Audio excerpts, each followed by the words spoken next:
Toto je Ježiš, ktorý je Boží syn a spasiteľ sveta. Ježiš sa narodil v Betleheme a vyrástol v Nazarete. Rástol v múdrosti a v priazni Boha a ľudí. Ježiš bol pokrstený Jánom a Boh zjavil Jánovi, že Ježiš je jeho vyvolený.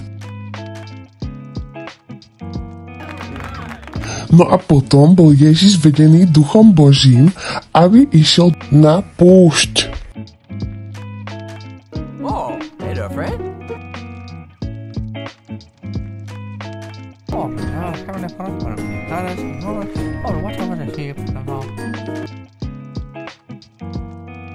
A 40 dní a 40 nocí Ježiš nejedol vôbec nič. Bol naozaj hladný.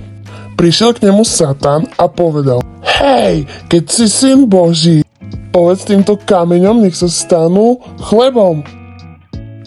Ježiš poznal Božie slovo a tak mu odpovedal: Nie, Božie slovo hovorí, ľudia nebudú žiť iba z chleba, ale z každého Božieho slova. A tak Ježiš zvládol prvý test. Potom ho Satan zobral do Jeruzalema a povedal mu: Keď si syn Boží, skoč dole. Boh pošle svojich anjelov, aby ťa zachránili. Anjeli ťa budú držať v rukách, aby si neodrel ani len koleno.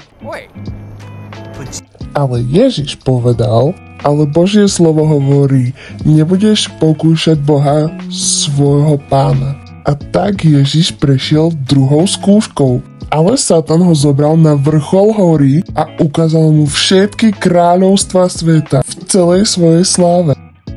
A Satan mu povedal: Toto všetko ti dám, keď sa pokloníš a budeš ma uctievať. A Ježiš mu hovorí: Vypadni stadeto, Božie slovo hovorí, že len Bohu jedinému sa budeš kláňať a jemu budeš slúžiť.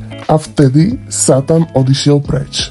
A anjeli prišli a posluhovali Ježišovi, a tak Ježiš zvládol aj poslednú skúšku.